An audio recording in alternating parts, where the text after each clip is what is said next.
This episode of Idle Thumbs is brought to you by Squarespace. Squarespace is the fastest and easiest way to make your own beautiful website, portfolio, blog, or online store. You drag and drop elements, you put together a site really quickly. It works well on any device you could possibly imagine that has an internet browser. And you can start your own at squarespace.com using the promo code THUMBS to get 10% off. And if you sign up for a year, a free domain. That's squarespace.com with the promo code THUMBS. Nice. I had to say nice at the end so you knew that I thought it was nice. I'm glad that you did think that.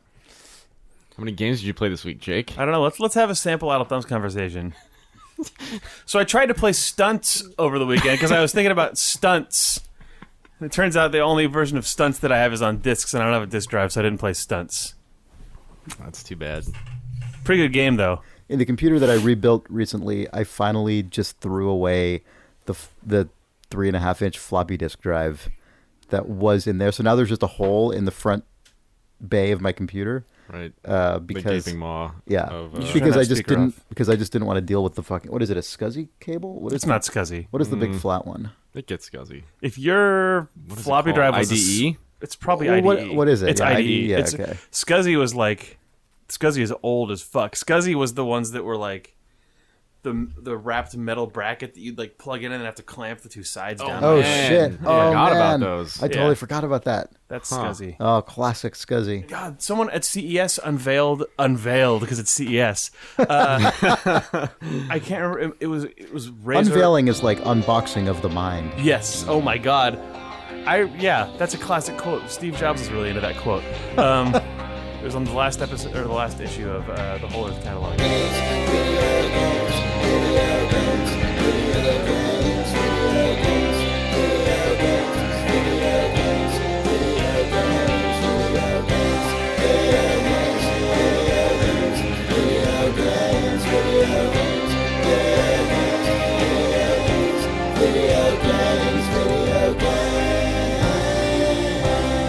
It's January 20th. 2016. This is Idle Thumbs 246. I'm Chris Remo. I'm Nick Breckon. I'm Jake Rodkin. Can you wait until it's 2020? Sorry. What? Nick reacted to my date read. Yeah. I was excited by the 220s in a row. Are we in the podcast right now? Is this happening right now? I don't know if we are. I think we're in the podcast. Oh, okay. Oh, shit. All right.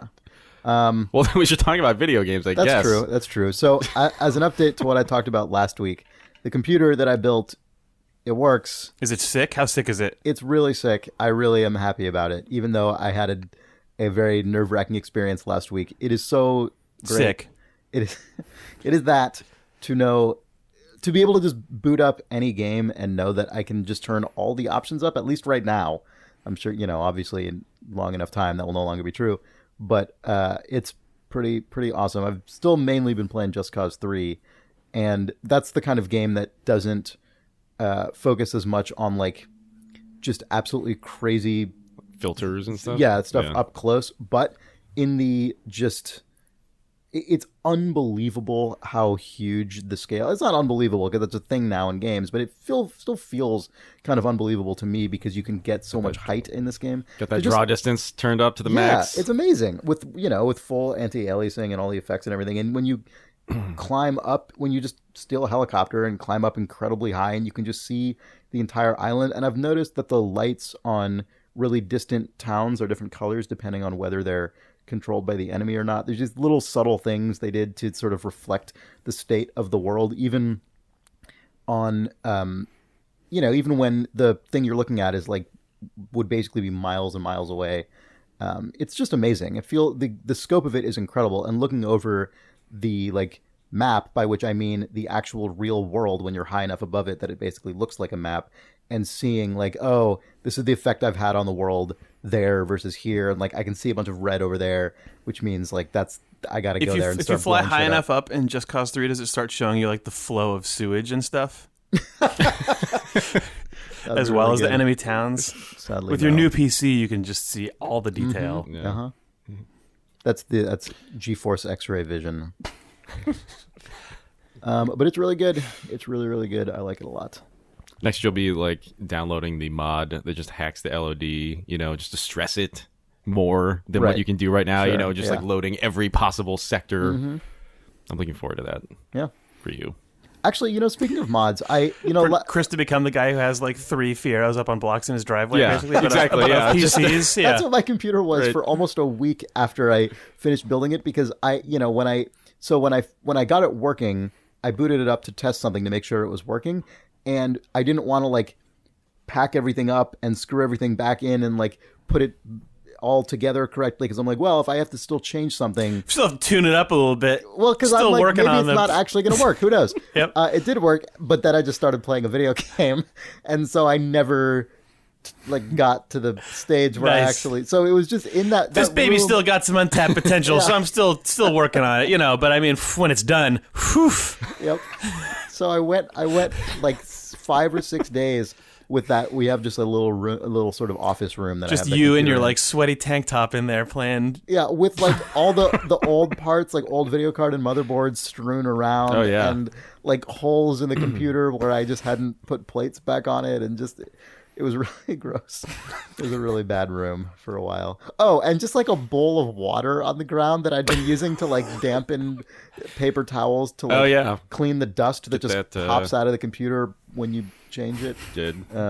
It was a really bad. Sounds great. It wasn't. But it's fine now. It's all fine now. As the sun sets and you just the glow of the screen of you in that room playing Just Cause until 2 a.m. Yeah, that's what I think about. That's pretty much what it was. You were living in that Quake 3 magazine ad, basically. Mm-hmm. Mm-hmm. Mm-hmm. But Nick, speaking of mods, last week I mentioned that I wasn't actually. We both sort of talked about how we weren't really sure what the reception to this game was, and a couple people, I think maybe in the Idle Thumbs forum thread and maybe on Twitter, I think said something that made a lot of sense to me, which is that this game really builds on a lot of what the mod community did in Just Cause 2, and to people who were already really into that community, this game was sort of underwhelming because it felt like they had sort of just used a lot of what the community come up with, and I can't verify how accurate that is, but that was the impression of at least a couple people, and that totally makes sense. It does, like, just from the standpoint of someone who mainly played the first game and then played this, it did feel to me like the stuff that the mod community wanted to double down on. Yeah, I think I did mention that last week.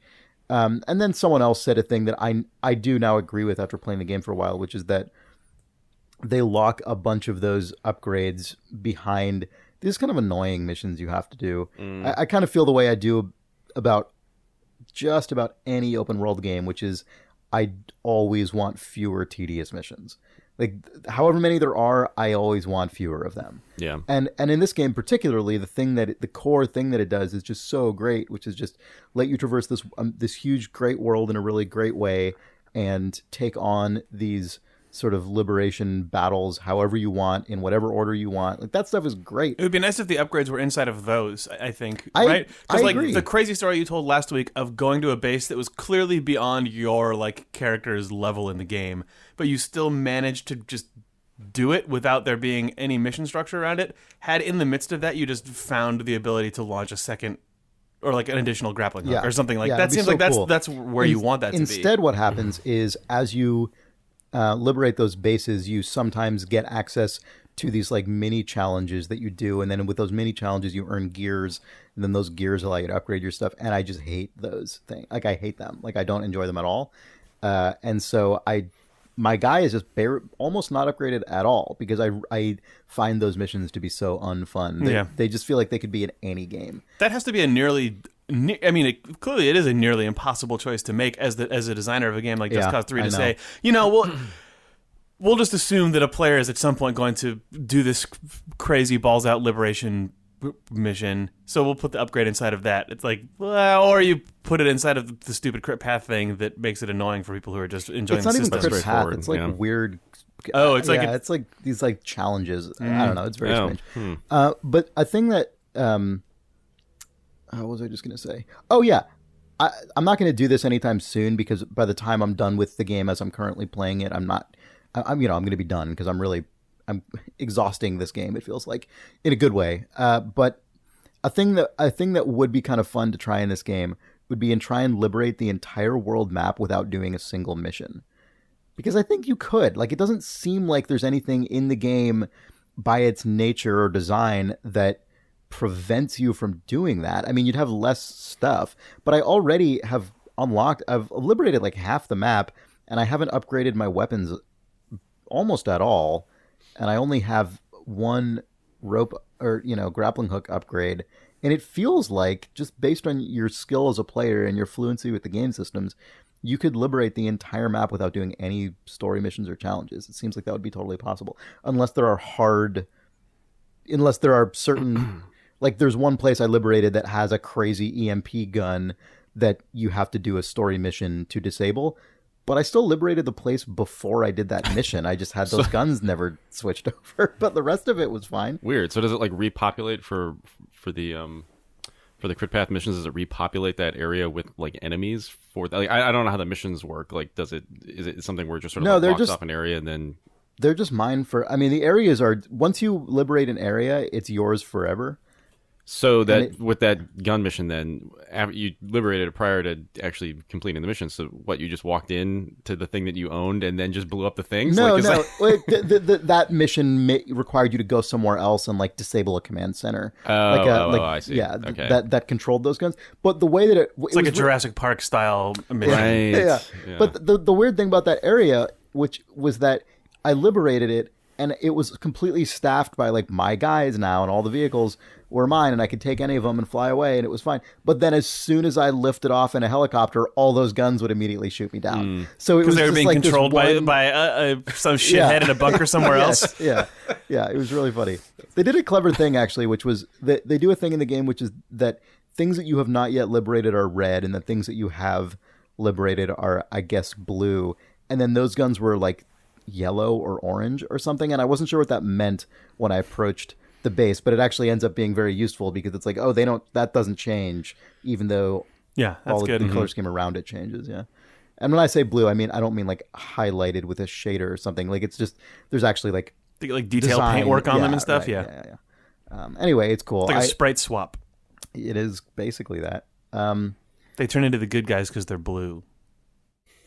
True. They're true blue. Yep. So anyway, despite my misgivings, I still find this game to be unbelievably fun. So I'm still playing a lot. That's the main thing I've been playing. Man, I'm stupidly obsessed with Kylo Ren in Star Wars having a blue palette swapped one named Rylo Ken.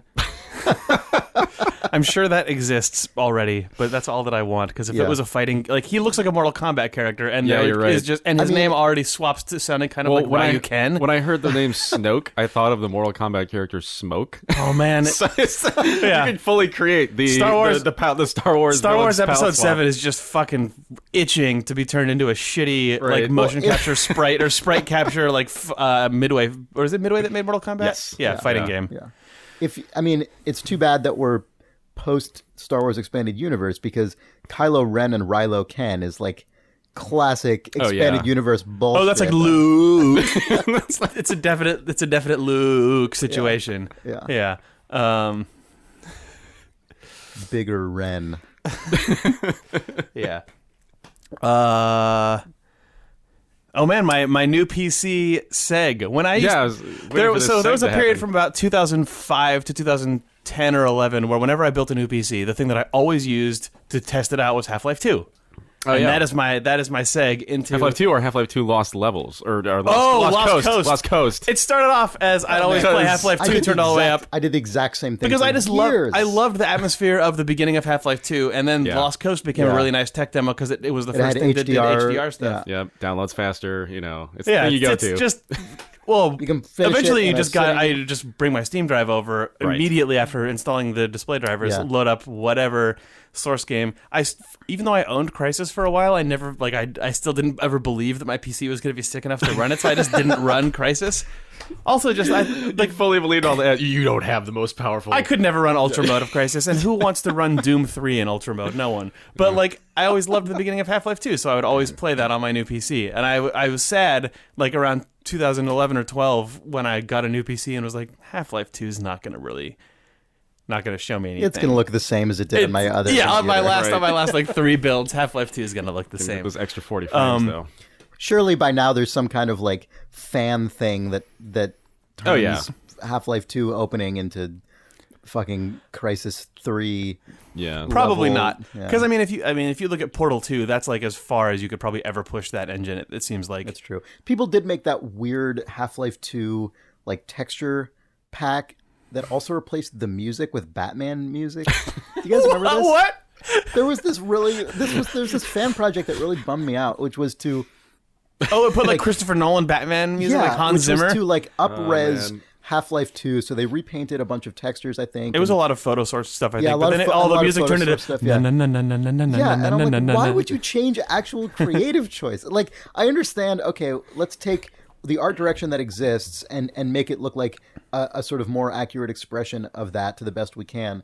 But then also the music is just going to be more badass. Like, why would you do that? Why would you do that? I felt the same way actually about Black Mesa's Source, which was the Source too. Engine remake of Half-Life 1, where it felt like the music was well executed, but it felt like they just were trying to change it into something that sounded more like quote unquote modern or cinematic in a way that was like, that doesn't benefit what Half-Life is for me. So on that note, it's interesting that Valve is now blessing fan mods and letting them go up in on Steam. I mean, that happened first with Black Mesa, which was the fan remake of Half-Life 1 in the Source Engine. You can get that from Steam. I don't know if you can get it for money. I don't know if it costs. But I don't remember. But Valve is getting further and further into this because fans have now, like, because that was like, okay, this is your sort of cute fan project where you've up-resed Half-Life 1 using our engine. But now they've allowed two more things to go up, one of which is a fan-made sequel to Half-Life Opposing Force. And that is going up to Steam. And then also Sven Co-op, which is the popular Half-Life co-op mod, is going up onto Steam as well, which is crazy to me. What is that?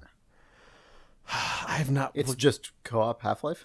I think that it's, man, I don't know if it started with Half-Life 1 or Half-Life 2, but I think it's just there's versus maps and also play through the campaign co-op, and I think it's just it was like the like most popular to the point of being canonical co-op experience inside of Half-Life.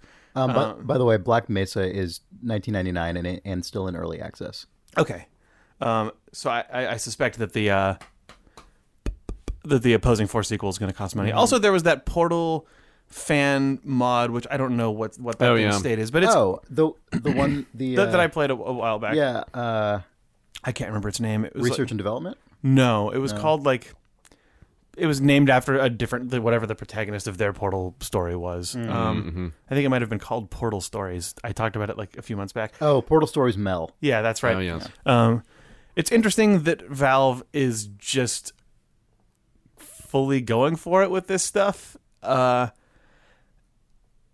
And they fully went for it, and then now they're going for it in a sort of off to the side way, right? I mean, like, cause they paid mods up, okay, and that was a huge initiative, and they were like, maybe we'll just do this in a more professional way. Valve's relationship, actually, going back further, Valve's relationship with modders has existed in many forms, right? Because like Team Fortress for Quake, they hired that team up, which became Team Fortress 2. But in the meantime, before Team Fortress 2 shipped, people from that team, most notably Robin Walker, have worked on a ton of stuff that Valve has made. Yeah. Dota came from a mod. Counter-Strike came from a mod.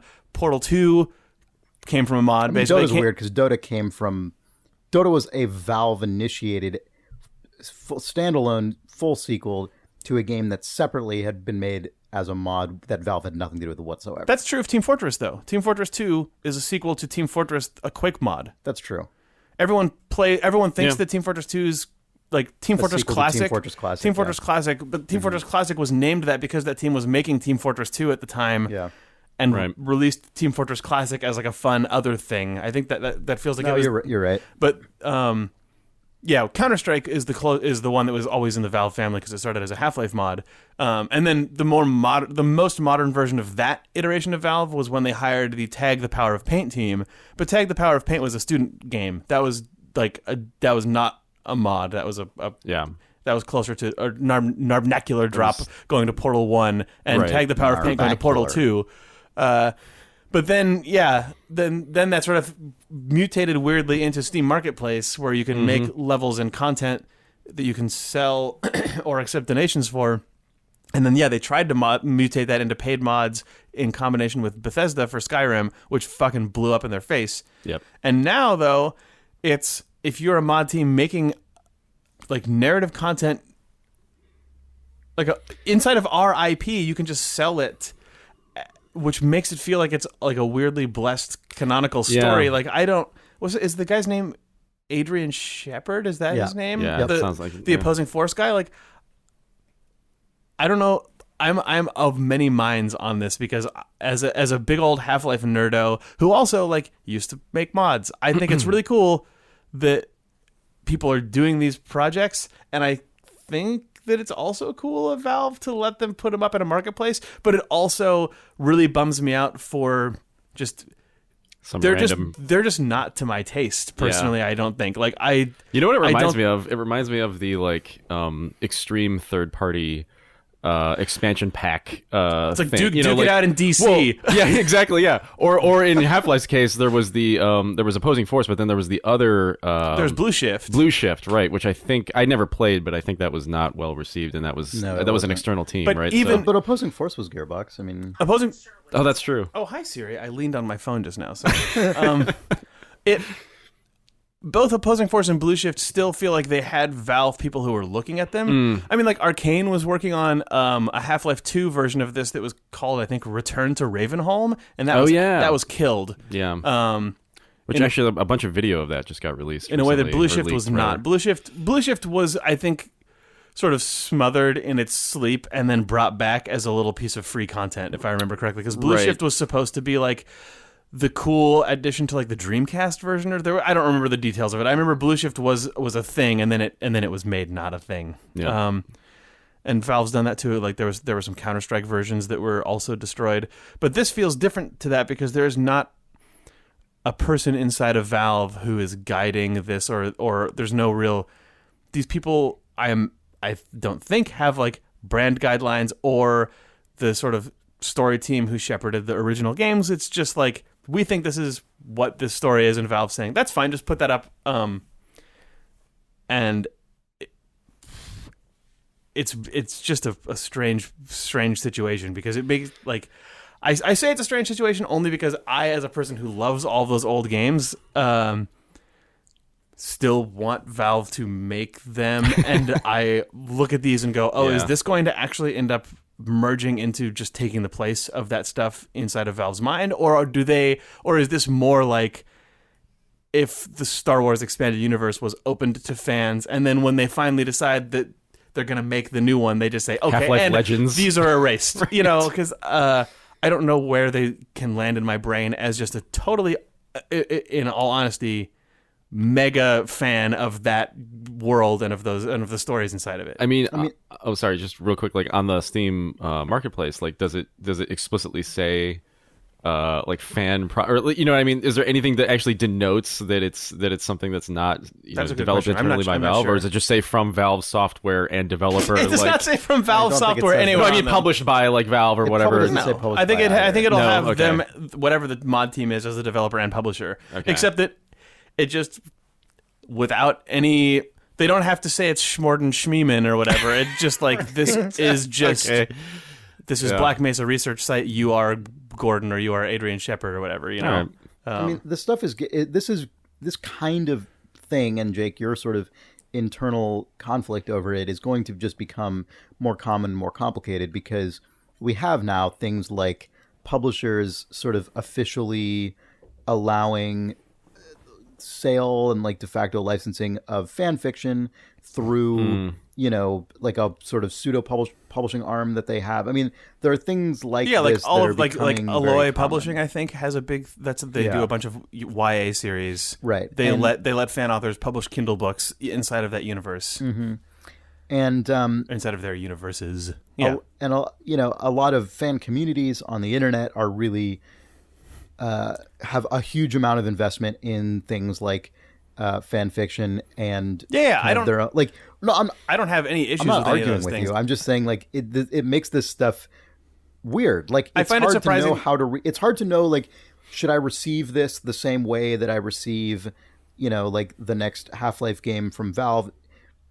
I guess in that it's just a thing someone made, but it's also like could be sort of contradicted at any moment, I guess. Or yeah, Valve's the thing that I think makes it strange for me is Valve's choice to let their sort of laissez-faire attitude about all this stuff apply to this as well. It feels different that they're not saying, okay, everyone can do this, but here's the guidelines or here's the imprint that you have to put this under. Yeah, that's true. That there's not like sort of this one team happens to have. Yeah, this, they have early access, but then they don't also have. These are like. This is a fan imprint of this universe. Basically. I guess the reason for that is that Valve probably doesn't have enough property that there's any real pressure for them to. Like there aren't enough cases like this that are all bubbling up that they need to institutionally address it. It's true, although but think about this: there's Half-Life 1, 2, Episode 2 and 3, Portal 1 and 2. That's 6 or 7. I just lost count. Canonical Valve games in this universe, and now there is Black Mesa Source, Portal Stories Mel, Sven Co-op, and Opposing Force 2. That's already they've got 5 non-Valve released games in this universe on sale in their store, and like 7 Valve released ones on sale in their store. The number of ones that are not made by them is going at this rate going to outnumber the canonical Valve releases in a year. Or 2 years. Yeah, maybe. And then, like, I hope they mention something, or it's going to be very... We'll get to the situation where people are like, oh, I don't play those old ones. And then I don't know what I'm going to do with myself. I'm going to just have to die of old age, I think, when that happens. Yeah, no, it's true. It is weird. I don't feel like I know what this stuff all means exactly, and I don't think that the world does either currently. Yeah. Valve also probably, of all companies, is least likely to decide that they do have to care or figure it out until it becomes unmanageable. Right. And then they'll sort of just do something. Let's kind of go, it's fine. Yeah. We're still making money off all of it. And then they'll fix whatever they did. Yeah, it's twice, and then it'll be fine. Yeah, it's true.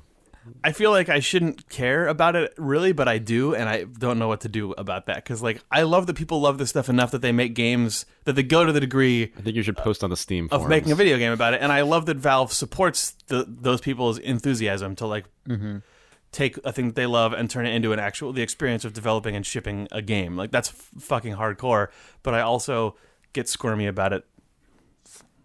There's something funny about Valve where it feels like so many of the things that Valve does and the things that drive people's interactions with Valve, if the people in question are people who are, trying to make creative works, I guess, are just like, it feels like Valve you can apply to work at Valve, but then there's also these like dozen other shadow ways to like passively aggressively apply to Valve where, you know what I mean? Like when I see stuff like this, it's like, oh man, I wonder if these people are basically just hoping that the end result of this is Valve just acquires them lock, stock, and barrel. Apparently that was, I think with the Opposing Force thing, I think that was, maybe this isn't it. God, one of the things sort of orbiting this conversation was functionally that was someone being like, look what I made. And they're like, that's really cool.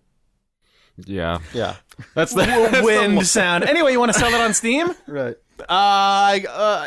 Yes, I do. Yeah. I guess that's what I want. I don't know if that's what I wanted when I made it, but now it's what was offered to me, so that's happening. Yeah, it's a strange ecosystem because it feels like this sort of like weird cold hand of libertarian capitalism, but it's all about enthusiasm and allowing people to enable themselves to do the things they're excited about. It's a strange thing. I mean, that in itself, that is kind of what's going on just in the world at large, right? That's why I brought up other communities. Like so much of the way that sort of pop culture and entertainment and consumerism works now is like whatever makes you like whatever you think makes you happy, but like as long as it's in the service of like reinforcing our brands. So it's basically extrapolating the existence of credit cards to everything. It's like, you want a couch? Fine, buy a fucking couch, buy a car. You can do it. We're gonna make a shitload of money off of your enthusiasm for doing that, and as opposed to before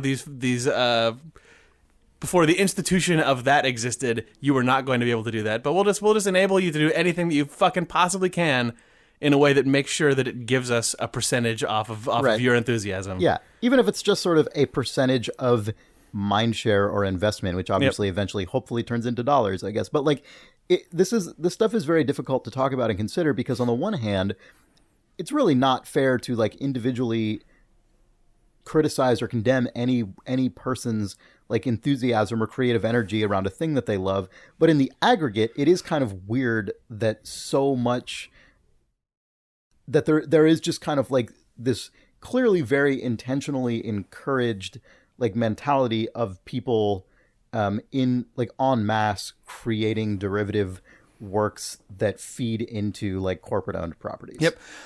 I think we talked about this actually a little bit. We touched on this when we were talking about either that Portal mod or about Black Mesa. But the thing that I always am reminded of is specifically the Vampire Diaries, which is that Aloy Books property. They put up the fan fiction thing, and then the creator of that series came back and she just started writing. Now, I guess, blessed because works. she couldn't write officially. Yeah, she was for kicked them out of her anymore, own book series, then started writing again in Kindle Words, and that makes me wonder if maybe we'll see Kim Swift's Portal stories up. The Portal 2 I would have made before I left Valve up for sale in the Valve store. Well, did you guys see that that Mark Laidlaw, the writer of Half-Life since the first Half-Life game, left Valve? I mean, seemingly on completely amicable terms, because he just wanted to do something else. Maybe he'll write a book called Half-Life 3 and publish it through Valve's Kindle Words imprint. Yeah. Steam Words. Steam Thoughts. Steam Thoughts is the VR version of Steam Words, where you just think things and then they go into a helmet in your brain. Mark Laidlaw's Half-Life 3, If I Did It. Oh my god. Speaking of VR, Jake, did you try a Vive? That was a You tried a Vive. That was a golden segue. Speaking of VR, did you try a Vive? I did try a Vive. Have either of you guys used a Vive? I don't think so. The thing that we did a few months ago wasn't a Vive, was it? Was that a Vive? I think it was an Oculus thing. Really? The one in the room? Good. The one that was the whole room? No, that, yeah. Jesus. I've never had Siri talk to me before today. Siri is waking up. No, the one that you tried was a Vive. The one, the Valve HTC one, it's like... I like that there's so many now that we don't know what we've tried. Vive is like... Which helmet did you try? Just explain what a Vive is. A Vive is a VR headset like an Oculus, but... Vive. Vive le Vive. But it has... Vive le Vive. It has two cameras up on poles at the extents of your room, which allows it to do positional tracking within the sort of... If you put the two cameras up and then draw a square and they're sort of opposing corners, anything inside of that space, any position that you're in, as well as the position of the controllers and your two hands, are tracked to an insane level of detail, which makes for a crazy experience that I've used an Oculus headset a couple times, and I've used like PlayStation VR and Google Cardboard or whatever, but the Vive, it was the first time that I actually used one of these things and forgot where I was, and then felt really ashamed of myself.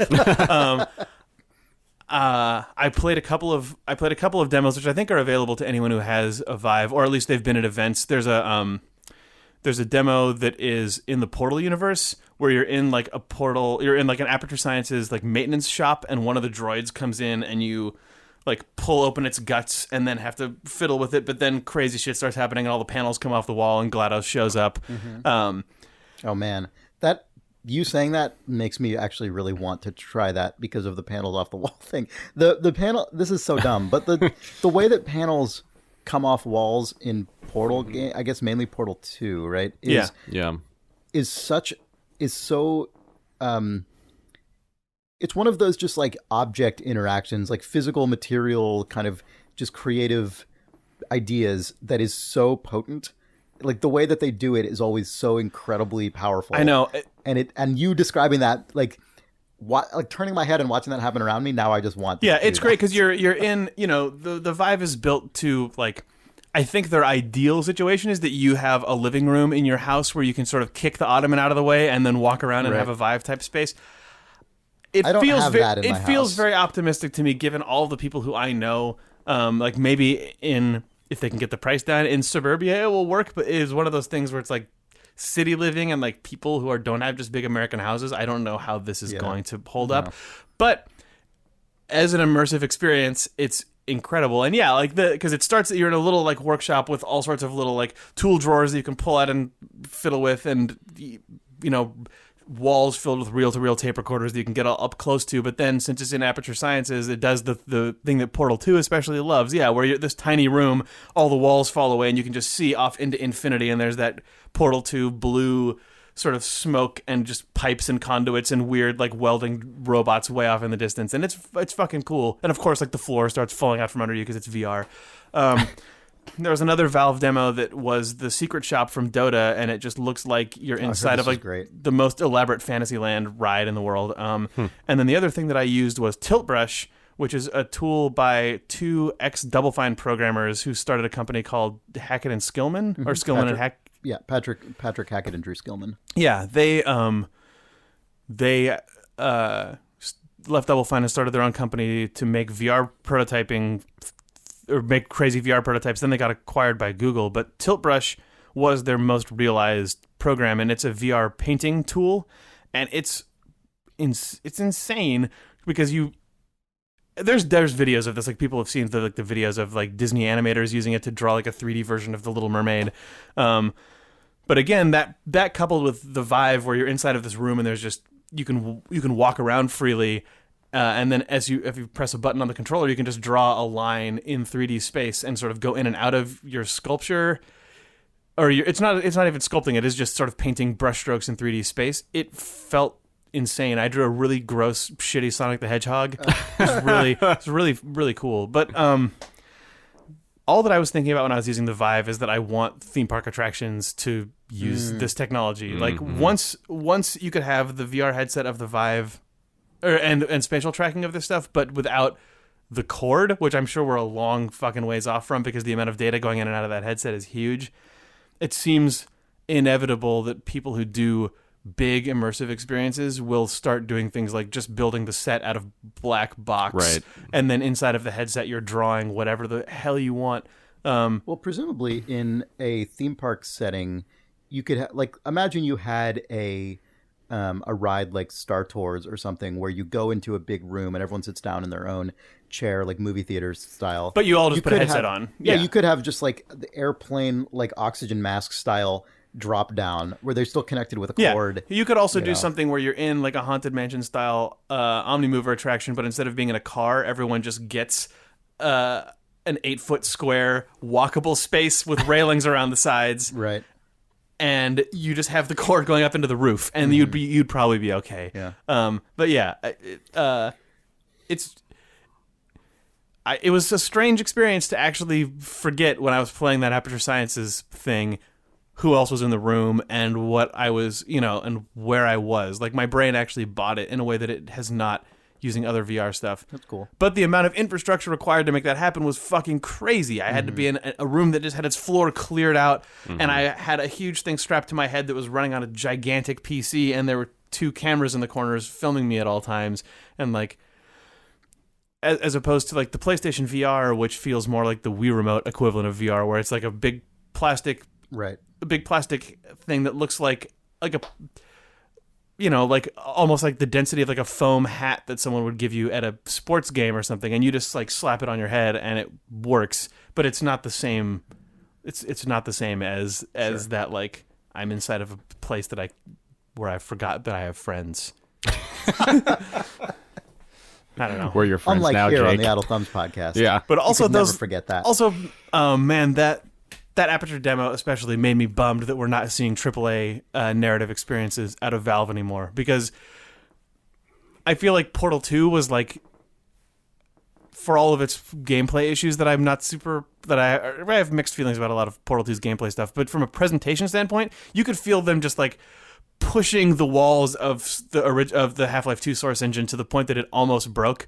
But like, man, like your description, Chris, of the wall panels going off and on, that what they wanted to do was let you be inside of a test chamber and have it just rip itself apart and completely rebuild itself as a different level. But obviously, the tech was clearly not there in Portal 1. But like, I want a company with that level of presentational finesse to continue to be doing the things that they're doing at like the top of the technical game. Yeah. And seeing the little glimpses of clearly their content team is out there doing stuff, but it's in service of like these tech demos for this thing that this VR headset they're partnering with HTC. I'm like, oh, you're still, there's signs of life. Like it's there. I touched it. I was, oh man. The ultimate troll, and I'm so glad they did not do it, would be to have a Vive Half-Life demo, because they already have a fucking Portal and Dota demos. Where the G-Man is like fading in and out around you. Yeah, like oh man, gross. Or like you're in the stupid room, but it's a train. Oh man, the Black Mesa train.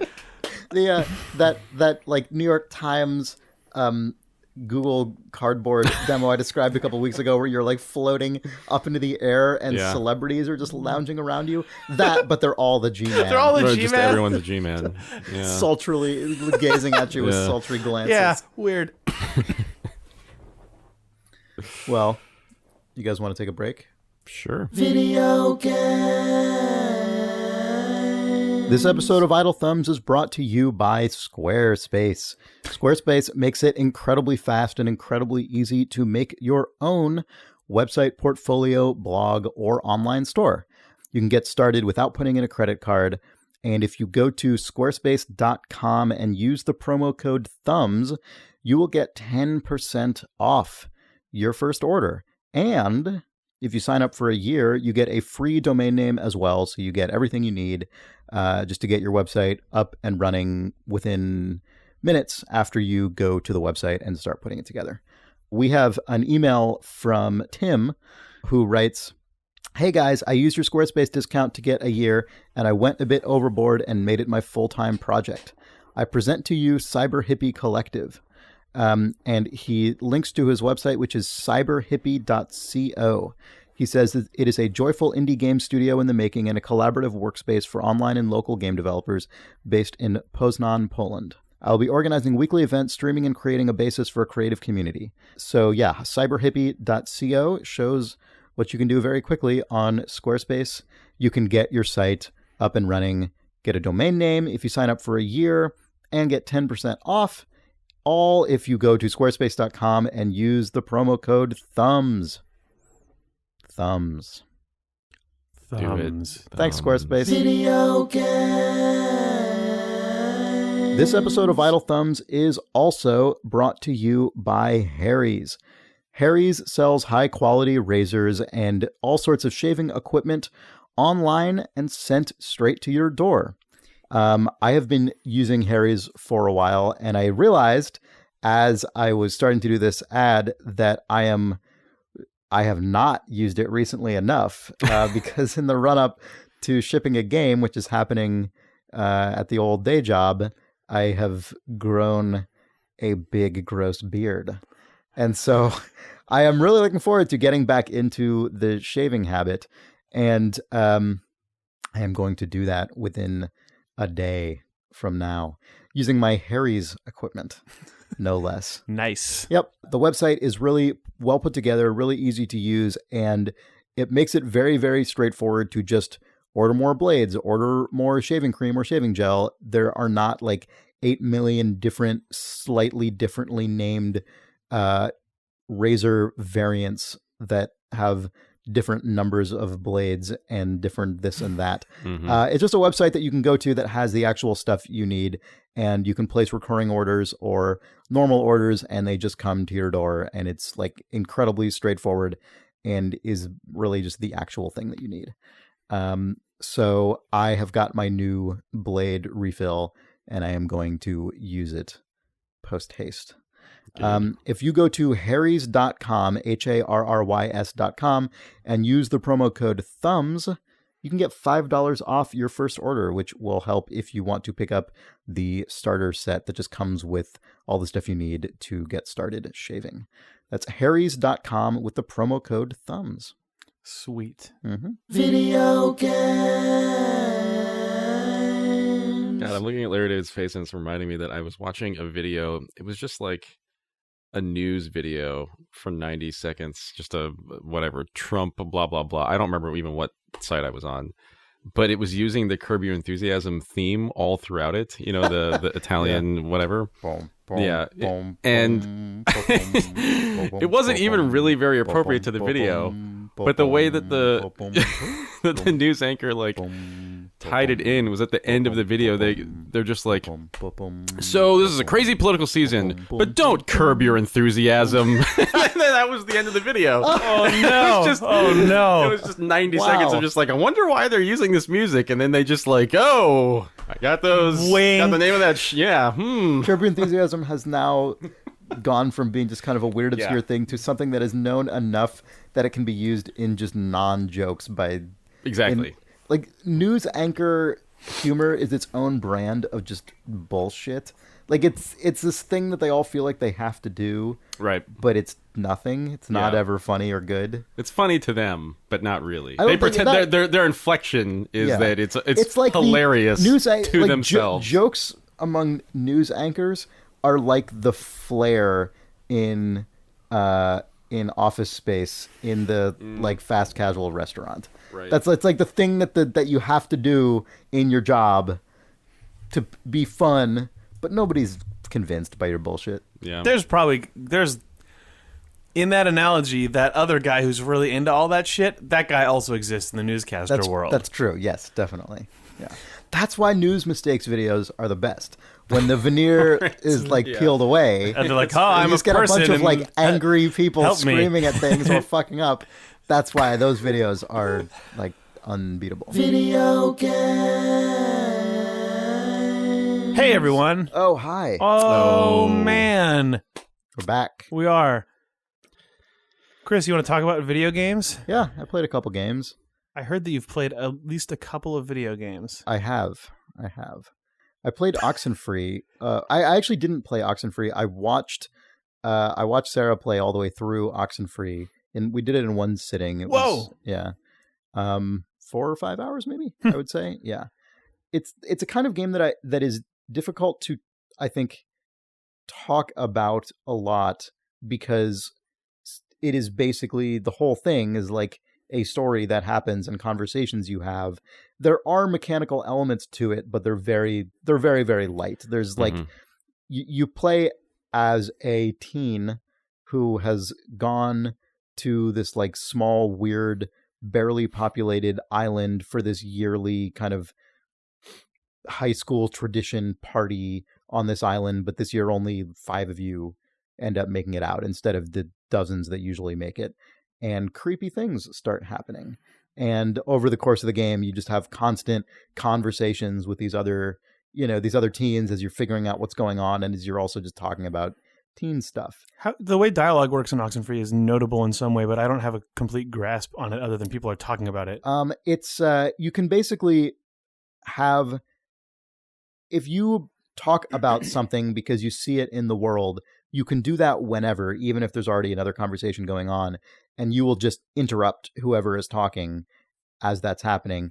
And a really impressive thing is that when you're done with the sort of interjected conversation, very frequently the other person will be like, anyway, so like I was saying before, blah, blah, blah, blah, blah. So it tries to sort of stitch that stuff together? Yeah. And that's really cool. Yeah, they must have recorded a ton of these little bridges, because there were cases where we interrupted the same topic like 3 times, and each time there was still a unique like, so anyway, again, blah blah blah. That's cool. So it's just really keeping impressive. a big flow of conversation going over the top of the game is a big thing in that. Then yes, it is. And is that whole game just on one depth plane? Is it like a side scrolling? It's essentially side scrolling. Yeah. Okay. Yeah. It's 3D models, but with 2D painted backgrounds and like 2D Night in the gameplay. Woods or something like that. I haven't played that. I'm sorry. Okay, I don't know if it's out yet.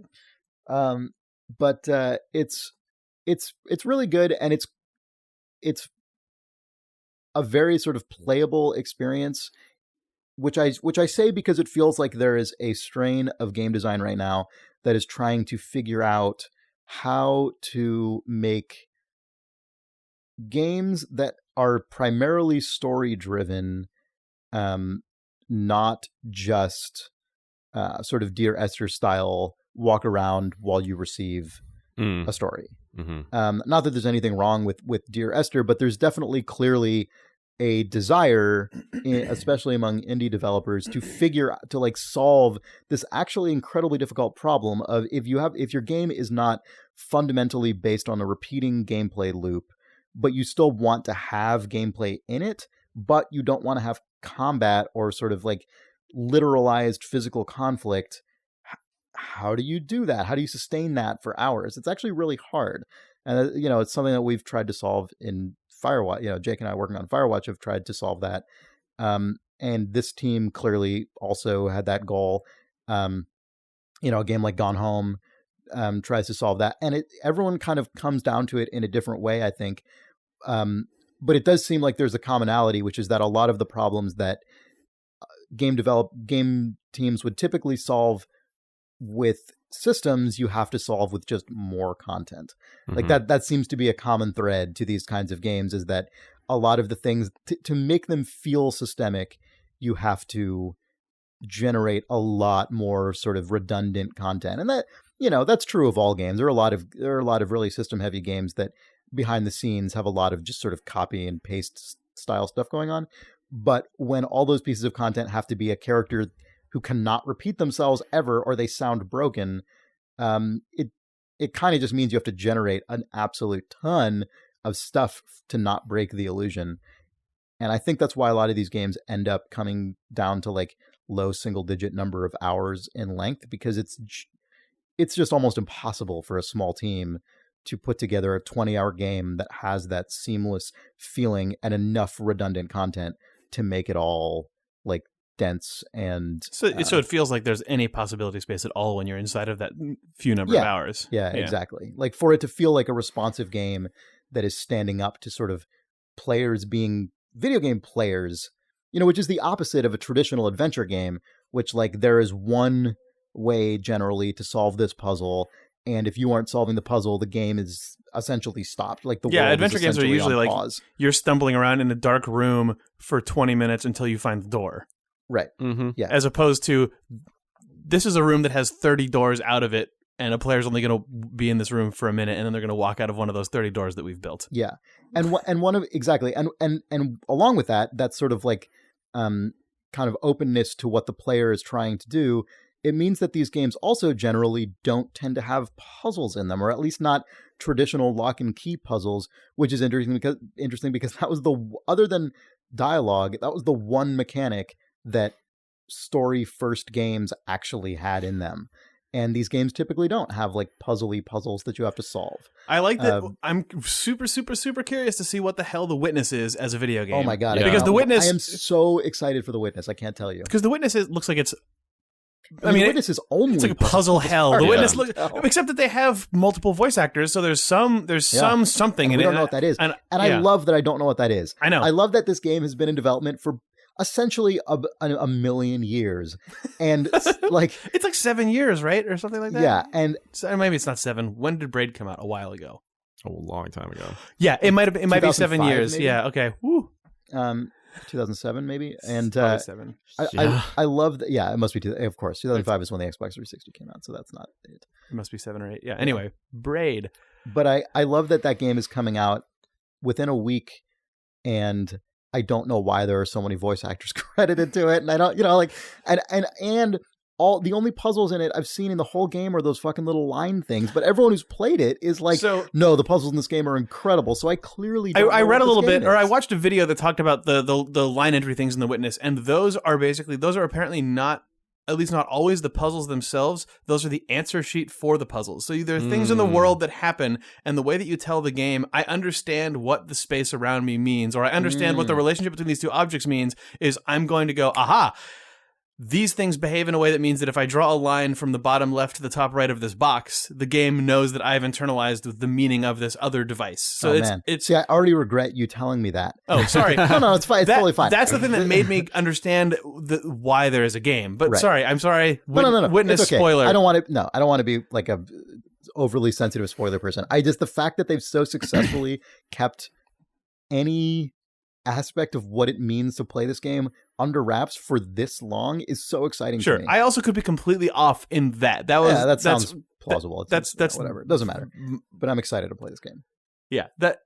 Sorry for giving you any information. That's okay. I mean, and if it turns out that this game actually has some kind of substantial story and narrative, then I guess it will be another answer to how to do this, although probably one that will not be as easily replicated by anyone else. Right. 1, be Jonathan Blow. 2, spend 7+ years working on a weird Myst island. Yeah. I mean, it's a bummer that Myst has a reputation for just being a bunch of obtuse puzzles, which it is, a well-deserved reputation, but it's too bad that the other stuff that Myst did, I think maybe sort of in a way that is less susceptible to being dated, is just the creation of just a weird, strange world with properties that you have to discover. That's actually not, you'd think also that would be in really that common era, in games, but it's not. Yeah, just a sedate world too. Just that's also true. There aren't crazy things happening at all. It's just like crickets. That's true. Even most adventure games at the times like didn't have crazy mechanics, but they often had wacky jokes and characters all the time. Even the like serious adventure games very frequently often had gag also humor tried to make you feel like you were in a thrilling high stakes adventure. Like, I mean, obviously the go-to for that is like Indiana Jones and the Fate of Atlantis, or the Broken Sword games, or like a lot of Tim Schafer's stuff, like Full Throttle and Grim Fandango, or like some guy could show up and fucking shoot you. Right. Like, whereas, Myst, for all of its suspiciousness in its actual puzzle construction, the way that world feels obviously grabbed people in a way that is unique. Myst was the best-selling game until The Sims, right? Or something like that. It was so high on the list. And I never really enjoyed playing Myst, but I enjoyed being inside of Myst. So I'm really looking forward to The Witness, where I think that I will enjoy being in that world and playing it in a way that is... I'm glad I played Myst as a child because I didn't know any better about what was good or bad about it. Yeah, exactly. You know what I mean? Like, I just was sort of taken by the magic of it. And I, as a kid playing, as a kid who didn't have parents who would buy me video games or video game systems. So the only games I could play were PC games that friends would let me copy, basically. I wonder if my response but as a result, as a result of that, games had an incredible amount of scarcity to me. And so it just like the idea of being frustrated or like stuck was not something that would ever have occurred to me as a negative, because it's not like I had something else to move on to. Well, see, it occurred to me, except that I was just so used to that in games around that time. That may have been the case just for me. Being incredibly frustrated was just like, oh, that's just every game, and I need to like read the strategy guide. Oh, okay, like Sorry, what? I wonder if our age difference, even though it is small now, was great since it was greater when we were younger. Obviously, if that's why our relationship with Myst is different, because like it's totally possible. I had played a number of LucasArts games and King's Quest games and decided things that I liked about them, and by the time Myst came out, I was aware of the broader, like, just I was already starting to become like a games person, even though I was a child. So I was like, so then my reaction now is one that I almost slightly regret, of being like, this is boring, blah blah blah, like basically like shitty teen response. I had played a bunch of LucasArts and Sierra games, but I don't think it had even occurred to me to put all of those games into a genre yet.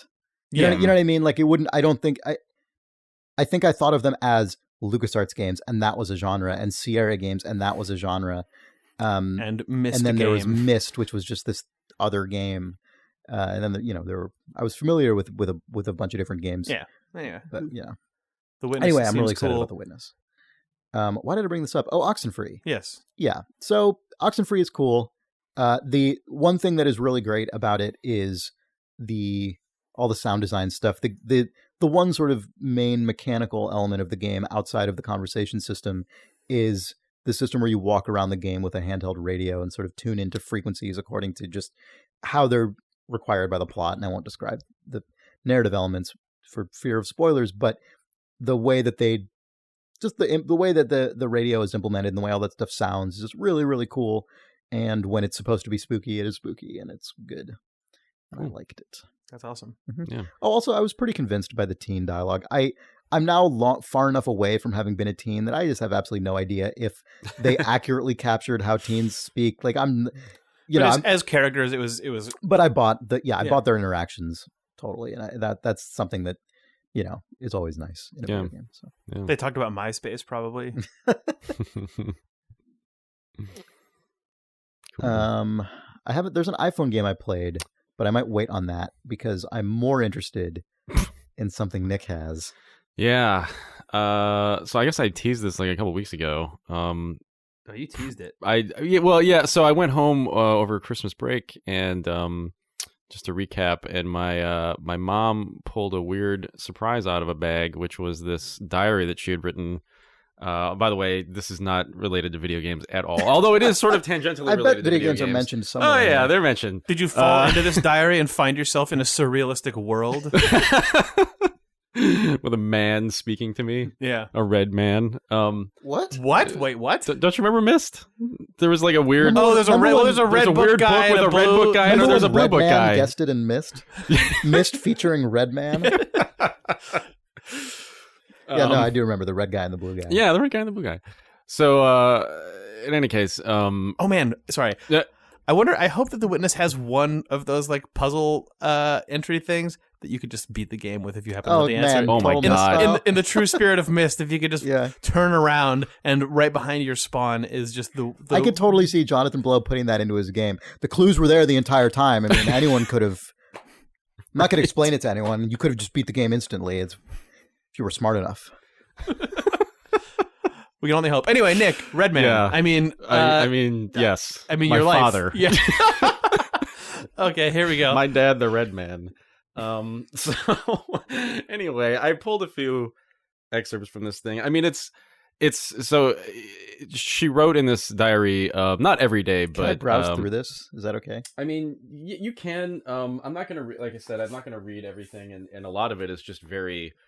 Like sweet in the way that like parents can be, you know, and so she was like, "Don't read this on the podcast. It's really embarrassing." She told me she almost threw it out before she gave it to me. Oh my god, what? Which is really wow, good thing she didn't. There's even more than that book as well, but oh yeah, this book's not even complete. Yeah, the story of Nick Breckon has yet to be concluded. Right. But I'll read a little bit. The last page of this that has writing on it. As I turned to the page, I realized that an invisible hand is writing it, and it's describing you being on this podcast right now. Yeah, my life is just a Harry Potter photo in process. Nick Breckon said. Yeah.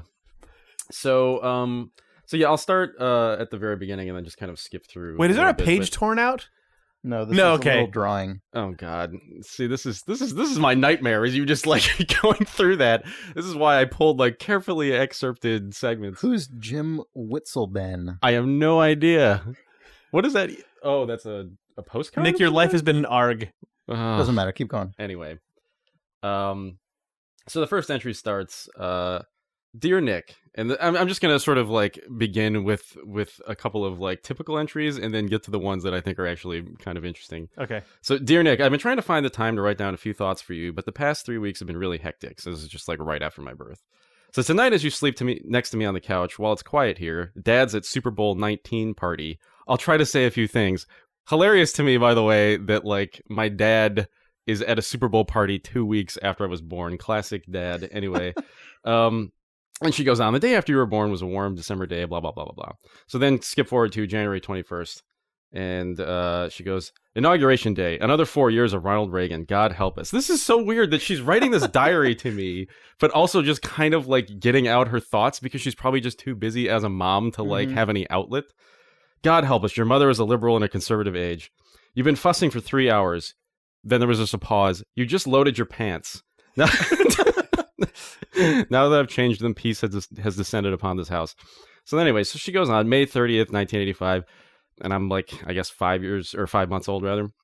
If I could halt you at any stage, it would be right here. You are so cute and lovable. I'm 5 months old. If I could just stunt your growth right now, everything would be perfect. So then it continues. September 19th. You look more and more like a little boy. You are getting closer to walking. And then she goes on and on and on. April 4th, 1986. The other day I got out of the shower and you walked in and handed me a foot off a doll Nana gave you. Well, the legs and feet are porcelain, so I hurried to the den where I left you watching TV, and here was your Julie with both legs and feet smashed to bits and a pair of pliers next to her. And you kept talking about how concerned you were. So, like, you gotta know, like, the first, like, 30 entries of this are just oh, I love you so much, and you're such a sweet, nice boy. And then just everything starts to you're slide. dismembering a porcelain doll with pliers. Yeah. April 23rd, you are breaking glass and love it. Last night you picked an expensive glass out of the dishwasher, and just as I said, no, you threw it across the room. You have a belligerent side to you that I don't like at all. Oh, no. January 4th, 1987. Favorite sayings. I like macaroni. I like snot. Occasionally she would write down just the things that I'm saying lately. Yeah. Everything is pretty good to you right now. Yes! I love that. You've got everyone saying it. I think you are picking up all my expressions. I never realized how many I had. Yeah, I don't know. I was 2, maybe. It's pretty good. That's pretty good. This is an amazing entry. This is a really amazingly prescient entry. April 5th, it has nothing really to do with my development, just my mom being weird. So April 5th, 1987, I'm about 2.5. We had a lot of fun at the ocean, but by the end of the second week, Dad was really missing us, and I was getting homesick too. We had spent 3 weeks with older people, and we needed to get back to our schedule. Also, to preface this, I was reading this entry when I was 30 years old, riding in the back of a car with my parents driving, okay? So this is the setup. I made a lot of observations about the elderly, and then it hit me that when you were a young man, Dad and I will be that old. Nana turned 70 while we were in Florida, and she's in really good shape. Anyway, since Dad and I will be 70 when you are 30, some things to make a note of. It's just, this was blowing my mind that I'm reading this thing. Number 1, please tell me when you need to eat more than I might. Nana seemed to cook enough food for us, but I would buy us healthy snacks in Phoenix as Gladys can make a meal out of a chicken wing. 2, insist on driving the car when we lose our ability to keep up with the flow of traffic. My dad is forgetting where to turn, and he slows down and speeds up until I'm ready to scream. Don't let me do that. Number 3, don't feel you have to sit around and be nice. I hope I'm not boring or lose my sense of humor so you won't enjoy my company. Aw. 4, if I can't hear, get me a hearing aid. If I make clicking noises with my mouth, tell me. In essence, speak freely but kindly. What a weird, interesting thing. Anyway, June 10th, some favorite expressions. God damn it. What the heck? Let's cooperate and no. Just the word no. I'm not free yet. Let's cooperate. Yeah. God damn it. Yeah. It's very at odds. Oh, this one's good. October 22nd, started a bowling league. You're in a team with 2 other boys your age. So far, your average is 70, and you have a lot of fun. The only problem is, you have to play with the video games between your turns, and every week now, you have pushed and hurt some kid. What is it, like a Game Boy? I guess so. Well, no, there must have been like an arcade machine. At the bowling alley. Oh, okay. Yeah, and I apparently was like beating up kids to play this game. Anyway. This is the best reader mail of all time. Almost 3.5 years old. You're such an aggressive, fist-flying little boy. Favorite thing, Ghostbusters. You have Peter, Winston, Egon, and Ray. You know their last names, have the car, Ecto-1 vehicle, which you call the Ecto-1 vehicle. Yes. Recent expressions, you are making me nervous, and I hate this damn thing. What a strange little kid you were. I'm 3 years old. One day you recently woke up from a nap in the car and said, I feel just like a scientist. 2 days ago, Maybe you got up you'll in be a scientist. Dude, yeah, right, that's what she said. Wah, wah, yeah. No, he'll just beat up kids and play video games. 2 days ago, you got up in the morning and said, as you walked out of the room, it sure feels nice to use my legs again. And then said, Mom, if this is my forehead, where is my 2 head? Words you used lately, mesmerized, process, and anxiety. Wow. It's such a mesmerized, weird... process, and anxiety. Oh, this... The Nick Breckon story. So I'll sort of wrap up here, but this is an interesting one. October 18th, there was a bad earthquake in San Francisco last evening, and as we drove to school, I was describing to you what happened. I was going on and on about broken water lines and gas lines and how hard it would be to live without each. And at the end of my discourse, you piped up and said simply, that's just the way it goes, Mom. A weird thing. Anyway. Lots of stuff about, like, Ghostbusters, and we went to Disney World, and your favorite rides were Pirates of the Caribbean. But there's a lot of, other, like, weird, hilarious, crazy stuff I need to still pull out of there. This just gets up to, like, 2.5 or 3. Right. It's such How old were you when she stopped journaling about you? I think I was 10. No, you were 8. Oh, okay, yeah. Yeah, there's a gap in this book between 1992 and 2004. Yeah, there's another book that is sort of, like, supplemental. But it's so strange reading. There's entries from 2004? There's one entry from 2004 when she finds this book, Yeah. and she writes, "What the hell happened? You are now on your way home from Western Michigan University for a Christmas break.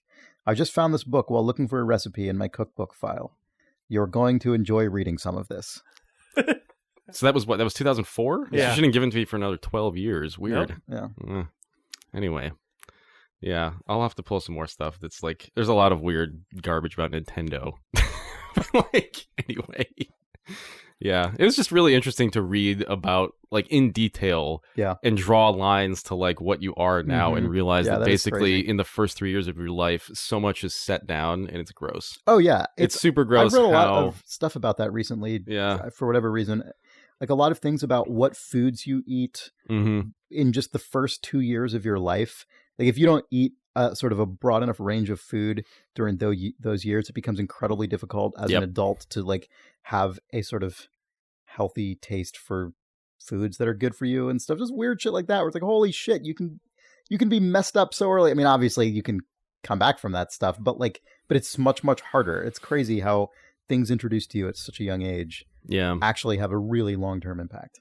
Yeah, it's something about the way, like, neurons develop and they just sort of, like, lock into place, and then that's just the way that your brain is configured. Yeah. It is bonkers. Yeah. All right, so you guys want to do some reader mail? Sure. Yep. Kevin Hainline writes, "Hey Thumbs, I wanted to write in, actually slightly expand on a forum post about Awesome Games Done Quick 2016 after hearing Nick discuss it on last week's episode 245. I've been fascinated by AGDQ for years and years, as individual runs can be both entertaining and highly enlightening, demonstrating how the interactions of game dynamics and game systems can be exploited for speed and often humor. The back half of Nick's discussion centered around TASBot, where some programmers showed off some tool-assisted runs for few games. These are almost always now running on actual consoles, where a laptop is plugged into the system in some manner. For the NES and SNES, it's through the controller ports. It's pretty cute. They string everything through a little robotic-operated buddy, Rob, outfitted with some LEDs that show which buttons are being pressed on a controller at a given time, but generally it's just a laptop that has to hopefully stay synced with the actual console as it runs through a set of specific inputs. For AGDQ 2016, there were many games exploited for the TASBot block, but Nick brought up two in particular, Super Mario Bros. 3 and Super Mario World. Both of these were total control hacks, where a user can first use controller inputs and careful Mario maneuvers to load instructions into the Object Attribute Memory, OAM buffer, that can then be triggered to run as raw executable code that allows the laptop to inject and run any code into the game's SRAM through quick button inputs on the second controller. The first part with careful Mario maneuvers is something an actual human can do for some games. This is how Super Mario World and Yoshi's Island can be beaten very, very quickly, where the user throws around turtle shells and eggs in a very precise fashion, then executes a glitch that tricks the game into sending them to the end credits. Both things were demonstrated at this year's AGDQ. But the second part, with the quick button pressing on the second controller, is outside of human ability. It's actually not possible to, say, press up and down on a controller at the same time, something that is important for TASBot to be able to do, which is why it inputs the control directly to the console through the controller port. I'm pretty sure at no point are actual physical inputs on a physical controller used. At AGDQ 2016, they controlled Super Mario Bros. 3, injecting some jokes into the game. The SMB3 backdoor that Nick described with the message from Shigeru Miyamoto was a joke, and the dinosaur was a reference to an AGDQ favorite, the NES game Color a Dinosaur. You or the readers should seek out and find the SMB3 TASBot block because they demonstrate a lot of fun reprogramming, which affects how Mario interacts with the game, and then hand a controller over to a human player who's able to use these hacks live, demonstrating that it's a real console with a cartridge. For Super Mario World, the Mario Maker program is also worth a look, and there's an Ars Technica article that lays out how the hard part for this wasn't executing the code, it was finding the space to run the code on the cartridge, which could only have been done by using a Super Mario All-Stars cartridge, which offered more on-cart space to allow for so many save games. As a final point, I want to be pedantic about something related to this episode, since it reframes an entire discussion. Nick was talking about the pretty amazing Stepmania run by Stain, and at one point early in the run, there's a lot of vowels in that name, at one point early in the run, you hear one of the commentators say something pretty amazing and potentially unbelievable. These very fast DDR levels are not memorized, but rather high-level players are just looking for patterns actually coming up on the screen, and using their intrinsic muscle memory and pattern recognition they manage to work their way through a song. Watch the run with this in mind, especially for the moment later when a second player steps in and plays a version of the game where the arrows spin into place from the opposite directions on the screen. It's nuts. Anyway, thanks for reading, and thanks for making a fun and informative podcast. Kevin Hainline. That's crazy that Stepmania is not prescribed levels. Yeah, it actually, this description of it makes me sort of feel like my comparison last week to reading sheet music that you know decently well is correct, because I feel like a lot of reading sheet music is, if you don't have a piece 100% memorized, often you're kind of just like recognizing patterns that have some like deep connection to your brain and your fingers, and you're kind of using the stuff on the page or on the screen in this case to like jog those. Instead of reading it perfectly, you're sort of like, oh, I see what it's doing. Yeah, right. Exactly. Yeah. Yep. So it seems like an appropriate comparison. Mm-hmm. Yeah, that stuff is cool. It is crazy. Let's see. I guess we'll do one other. It's been a long episode, so we can call it after this. But John Rosewicki writes, on the cast over the years, there's been a decent amount of discussion about how children play games, so I thought I'd share this anecdote. I was at a friend's house this weekend playing Mario Maker with their 5-year-old boy and 7-year-old girl. When they suggested playing it, I naively assumed it was going to be a thing where they play a little, then I take over while they tell me what to do. I couldn't have been more wrong. The 5-year-old is some kind of Mario Maker wizard. He opened a new level, set it to Mario 3 graphics, and started making what I can only describe as a bullet bill pyramid of death, with each of the bullet bill spawners spitting out a different enemy type. He also put a giant brick wall right in front of the level entrance. I thought he was just messing around randomly and would have me take over to mold his level into something playable. This did not happen. He put a tanuki leaf next to the entrance so the player could bust through the wall to get to the bullet bill death area. His sister was complaining she wanted him to make it pretty, which I didn't quite understand at first. Her brother replied, well, if I do that, Mario won't be able to get through the wall. I'll show you. So he changed the tile set to the new Super Mario Bros. Graphics. That must have been what her sister meant. And proceeded to show her that the power-up works differently with the other graphics. He explained that the wall was important because it meant players would have to contend with at least some of the spawned enemies. As a person close to 30, I've played a lot of Mario in my life, but this 5-year-old appears to have just as much of an understanding as the mechanics as I do. He may have a better understanding of some of them, since watching him play his own level revealed that his bullet bill death area was easily clearable with a well-executed jump timing. I died on it 5 times in a row after he first handed me the controller. He took great pleasure in this. What Nintendo was able to do with Mario Maker impressed me before, but seeing a 5-year-old be able to expertly place objects, quickly test what he had done, and continue creating astounded me. I can only imagine how different his perception of what a Mario game is than what my perception of what a Mario game was at his age. Historically, the Mario games were enjoyable platformers with a few dozen courses, but were also a bit static. Mario Maker turns Mario into something more akin to Lego. You have your pieces and you put them together however you want. You don't just play Mario like any other video game. You play with Mario and Mario game elements in a way that child me was only able to do in my imagination. The 5-year-old probably won't become a big famous game designer when he's older, but I wouldn't be surprised if Mario Maker did have some impact on the coming generation of game designers. John Rosewicki, pronounced like Rosewicki. P.S. I unironically can't wait for Bridge discussion on the cast. Oh man, we keep forgetting about Bridge. Next week, Bridge. Bridge cast. Yeah. That's cool. Yep. That is really interesting to think about when you imagine, like, you know. We've talked about that in terms of Minecraft before. Yeah, for sure. I was just thinking about Minecraft, too. Mm-hmm. Yeah. But Mario Maker feels like it has jumped very quickly up into that discussion. I mean, fewer kids probably play Mario Maker than play Minecraft. That's obvious. For sure. But a world in which that is just the kinds of things available for kids to play. The specific thing that he said in that email of just this kid's relationship with and assumptions about what Mario is compared to ours as kids is really interesting to me. Of just like even if that 5-year-old kid now goes and plays Mario 3 or Mario World from the Wii Shop, like on Virtual Console, you're just like, oh,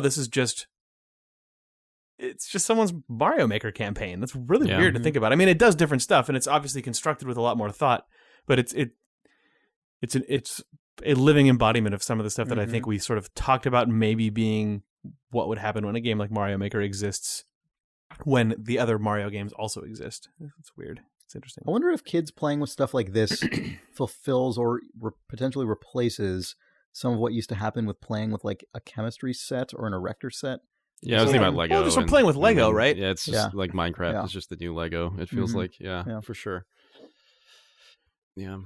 Man, I saw absolutely, Jake, I linked this to you, but you didn't reply, so I guess I don't know if you watched it or not, but there was this crazy Mario Maker I didn't look at puzzle it yet. Stage. It is out of control. It's called Fermat's Last Theorem. I heard about after, this. Like the mathematical theorem that took 350 years to solve or whatever. But if you search for Mario Maker Fermat's Last Theorem, you'll find a Kotaku piece about this and a full 8-minute video of someone beating it. This level, out of thousands of tries, has been completed exactly once, and you can watch that successful try on YouTube. And it's it's crazy. I mean, just watching someone do seemingly 8 minutes of completely arbitrary like things in a Mario level, and 8 minutes later the level is done. It's just crazy. I mean, there's this whole phenomenon of puzzle levels in Mario Maker where the point isn't platforming and, you know, defeating enemies and so on. It's like figuring out how to use all these Mario mechanics to create this incredibly specific lock and key effect. That's interesting. Yeah, it's really weird. I don't think I would have the patience to delve too deeply into that side of things, but there are people who do, and watching them play is like just a different. It's like an alternate universe Mario. It's like if Mario and Myst were the same game. Yep. It would be this. Yep. Speaking of that stuff. I hope that Mario Maker is successful enough that Nintendo actually does just take the blueprint out to some of their other games. Like the most intense Metroid Maker? Fucking Zelda. Metroid Maker. Zelda Maker would be so much more strange because you'd have to have an overworld and a dungeon. I guess not. No, you could just do dungeons. You could just have a dungeon maker, right? That's so boring, though. I mean, it's not. But Metroid, people would probably make it not boring. There's just no distinction in Metroid between those things, other than the tile set changes when you go through a door. I guess there's technically not with Zelda. I just think that there is. It is just a different tile set. Yeah. If you had all of those tile sets and made a dungeon out of all of them, you know? I don't know. Just I would. Yeah. I would. Well, it is different because in Metroid it's one contiguous plane that is the entire game. Yes, that's Whereas true. in Zelda you actually change. There's multiple layers, but it's still a stairwell could technically just lead you to another overworld, and you're still using the same mechanics. Yeah. Uh-huh. Like with Zelda 1, it literally is just two overworlds, because if you overlay all the Zelda 1 dungeons, they all actually, the negative space in one is actually positive space in another. That's because you're just in different parts of a tile set and they black out the parts that you're not supposed to see. That's cool. I didn't know that. Yeah. I don't think that's the case with Link to the Past because I don't think they had to deal with that anymore. But so in that regard, make a Zelda Maker that has that constraint of just you just get an overworld and you get a dungeon world. Mm-hmm. Oh, anyway, whatever. I hate that I'm just like, Nintendo, you should make makers of all your other games. Where's my Mario Kart maker? Pikmin Maker. Fucking Pikmin Maker. Whatever, I'll take it. Chibi Robo Maker. Give me Blast Core Maker. That's a rare game, I guess. Oh, God, Blast Core. Mario Paint Maker. Man, Advanced Wars Maker would be pretty cool. Did I mention, just really quickly, speaking of AGDQ, did I mention the Blast Core run that somebody did? No. Okay.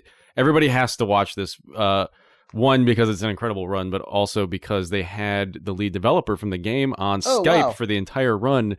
It's hilarious. It's really, really good. They had a guy whose job, he was just sitting on the couch, and then there was somebody playing, and the guy on the couch was sort of interviewing this guy, the developer, as he was playing and just destroying the game. Really, really fascinating stuff. Because it's just like, the guy on the couch is like, so did you, when you were designing these levels, did you like do this with like very specific intent? Like, how did you do the path for like the truck first and then the other thing later? And he was just like, we didn't know what we were doing. We just made a bunch of stuff.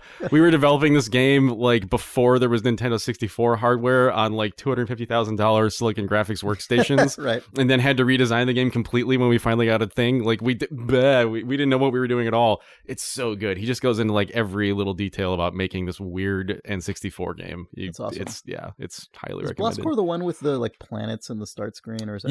Yeah. God, there's so much weird stuff in that game. He was talking about like. Did they ask him about that? I don't know if they ever hit on that, but like there's a robot in that game that you can play as, and it has one arm.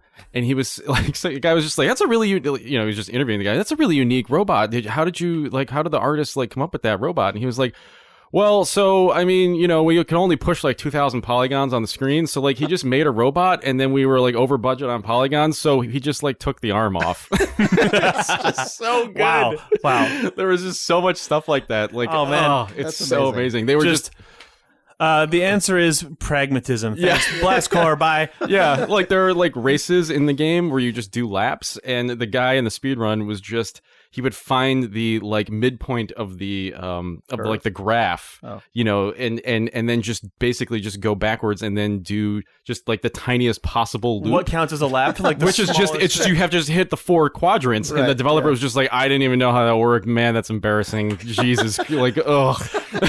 Whatever. He shouldn't be embarrassed by that because that's the best. Oh yeah, he was also like, just kind of like, that's just how we made games. I don't know. I watched a Spelunky run that had both Derek Yu and Andy Hall, Derek Yu, the artist and designer, and Andy Hall, the programmer, on the phone during the Spelunky run. And there were so many things where Derek Yu was like, oh, never seen that before. And then there was a bug that was exploited. I don't remember what it was. And Derek Yu was like, whoops, sorry, that looks like a bug. I didn't know about that. And Andy Hall was like, I knew about that one. Yeah, the ones that you make peace with shipping are the best when, I don't know. Like, when they're exposed. When they're just, that's so fun. That's amazing. Yeah, I knew about that. Cool. Yep. Well, thank you for listening to this week's Idle Thumbs. If you enjoyed this podcast, I don't know what that was about. If you enjoyed this podcast, please consider rating us or reviewing us on iTunes. And please especially consider telling a friend. We'd love to get the word out about the show. And it's so helpful when you help us do that. You can follow us on Twitter at IdleThumbs. And all of our shows can be found at idlethumbs.net, including Idle Weekend, which just keeps being really, really good. Featuring Daniel Riendo and Rob Zachney. Doing an awesome job every week, just talking about all kinds of cool stuff. A really interesting range of things that they always talk about. It's really great. Idle Weekend can be found at idleweekend.net or at idlethumbs.net, along with all of our other shows. You can email us at questions@idlethumbs.net. And thank you again for listening. Thanks. Bye. Ugh.